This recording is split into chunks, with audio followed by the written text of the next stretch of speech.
Hey everybody, my name is Brandon. Welcome back to Cinefessions, where we talk all things media. As of filming, the Barnes & Noble 50% off Criterion Collection sale ended about 2.5 hours ago. And about 3.5 hours ago, I was still there trying to figure out what last minute items to pick up. I blame all of the awesome channels here on YouTube that I've been watching, all of the Criterion Haul videos, all of their collection videos. Because of that, I just had to grab a few more things. I know I said in the last video that I wasn't letting myself go back to Barnes & Noble, but I lied, and that's just the way it goes sometimes. So today I have 6 more titles to share with you guys. 3 of them are birthday gifts from my wife, which is awesome, and the other 3 are ones that I picked up at the last minute. So let's get into this. Before we do though, if you have a quick second, go ahead and hit that like button down below. That engagement really does help me out. But with that said, let's not waste any more time at all. Let's dive right in to my second Barnes & Noble Criterion Collection haul. Alright, so just like the first video, I'll go through these in spine order just for the fun of it. And I think all of these are Blu-ray today, so no 4K pickups, all Blu-ray. But the first one here is one that I've been thinking about grabbing for a long time. And then I was watching somebody's collection and they talked about that it was a good one, they really liked it, so that was enough to push me over the edge. This is spine number 133 from 1988. We have The Vanishing.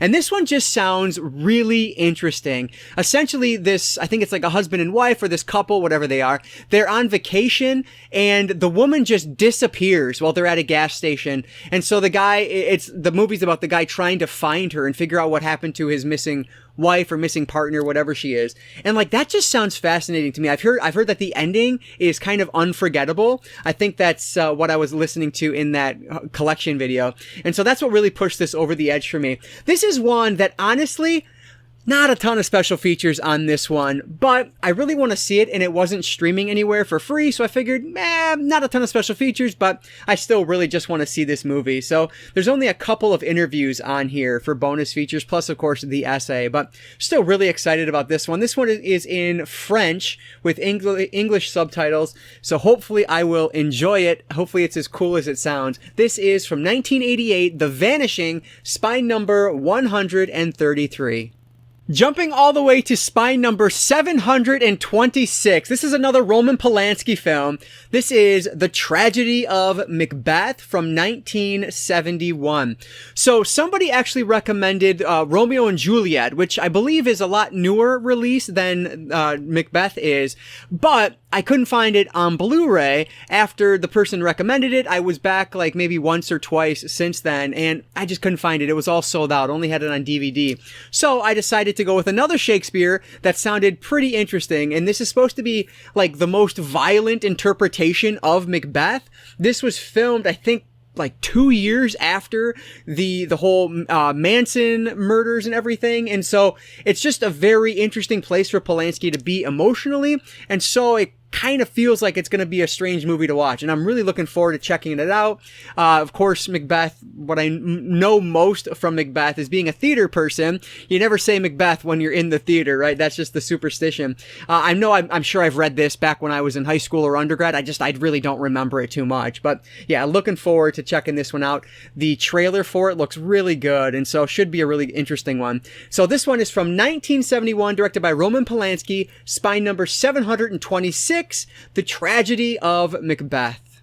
So spine number 756, I actually talked about this in my first video because I was searching for this all month long and I couldn't find it. Even on Amazon, it was like not going to come until the end of August for some reason. It was just on back order. So when I saw this at this Barnes & Noble I went back to, it was like probably the 6th time I was there over the past month, and I let out an audible gasp when I saw it because I was so excited. Limelight is now in the collection. This is from 1952, and now my Charlie Chaplin collection of Criterion films is now complete, and I couldn't be happier about that. I cannot wait to go through all these. Now, like I said, the ones I've seen from Chaplin, I've loved.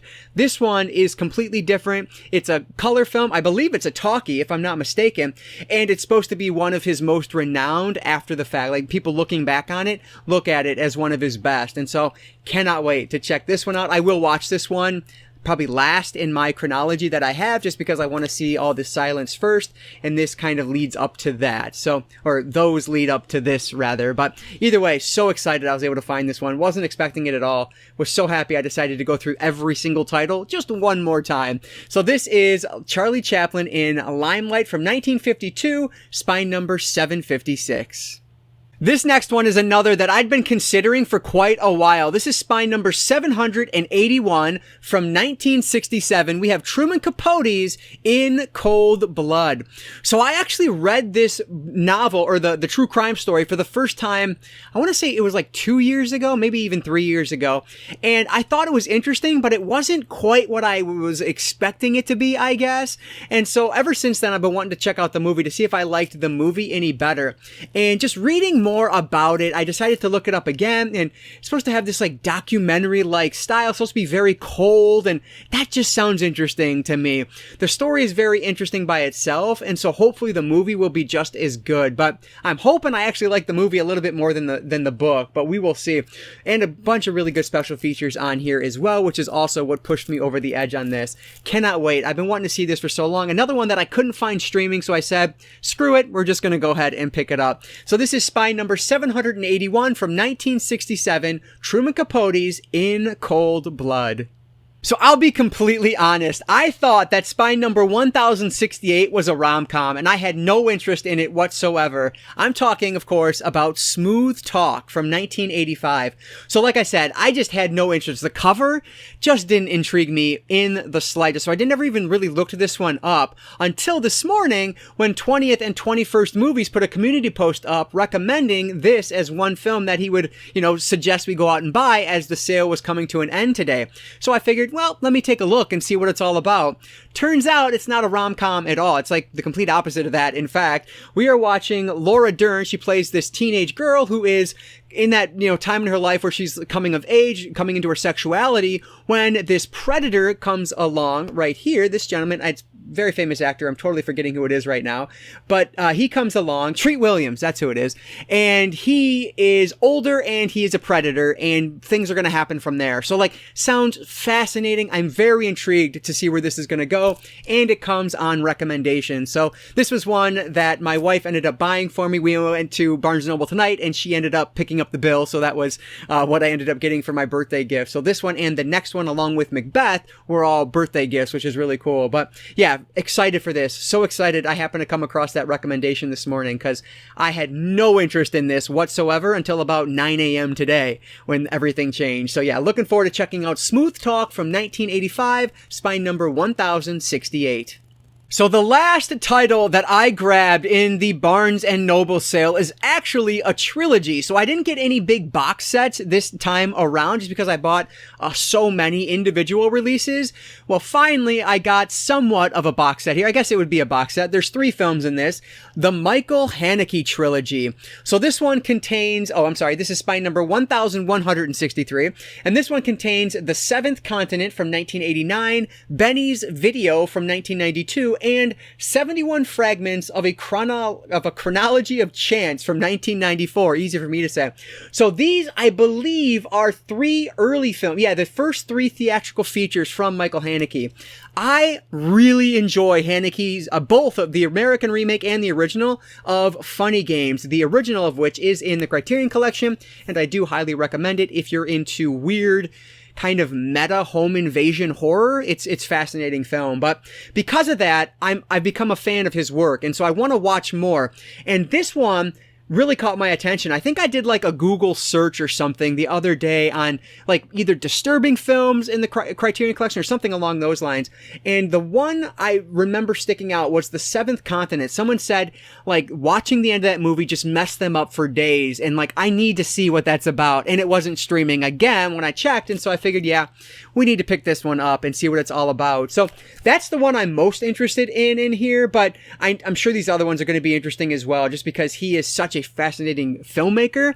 I'm sure there's going to be something cool to watch there. So I am so excited to dive into this. I'm going with The Seventh Continent first. Not only is it the one I'm most interested in, but it's the first of his theatrical features. So looking forward to checking this one out. Super, the cover on this is just super, minimalistic, which is so odd. I don't know. I don't hate it, but it's not kind of, like, look at that. Like, it's just complete contrast there. And so probably gives you an idea of what to expect from the films themselves. But yeah, excited to check this one out. I should do an I Watch 3 vlog on just these 3 and give my thoughts. And so maybe I'll do that soon. But let me know down below if you're interested in hearing that, and I will prioritize it. But anyway, last one for the month of July is the Michael Haneke Trilogy from 1989 through 1994. And this is spine number 1163. All right, and now those are some good-looking spines. I am so excited to get to add these to my collection. This was, without a doubt, the biggest month for me when it comes to the Criterion collection. Between gifts and my own purchases, I went absolutely wild, which is why I bought very little when it comes to new releases this month. I decided to stick most of my money into the Criterion collection, and I have zero regrets. It has been an incredible month of just hitting up Barnes & Noble, doing research on films I hadn't even heard of before that were in the Criterion collection, watching hours and hours of Criterion collection videos here on YouTube from you guys, your awesome collections, your hauls, everything like that. I was inspired by so many of you to like look up different films I hadn't heard of before, and some of them ended up in this pile here today. So thank you guys so much for posting some incredible content, and thank you for checking this one out. Let me know down in the comments below, did you grab anything new over the last week of the sale here like I did? Or did you stick to your guns and decide, you know what, this is enough for me for this month? But I'd love to hear what your thoughts are on the Criterion collection sale and any of the movies I picked up today. Let me know what to prioritize. Do you want an I Watch 3 vlog for Michael Haneke Trilogy? Let me know if there's any interest. If there's anybody that's interested, I will try to prioritize that. But that is going to do it for today, guys. So as always, if you enjoyed this one, please hit that like button down below. That engagement really does help me out. And like I always say, I don't just talk movies, I talk all things media. Books, movies, video games, graphic novels, manga. If it's media related, I'm interested in it. And if you are too, you might consider subscribing. All right, guys. So that's going to do it for today. And thank goodness, because my throat is just shot tonight for some reason. But thank you all so much for watching this one. And I want to encourage you all to consume some media today. I'll catch you next time.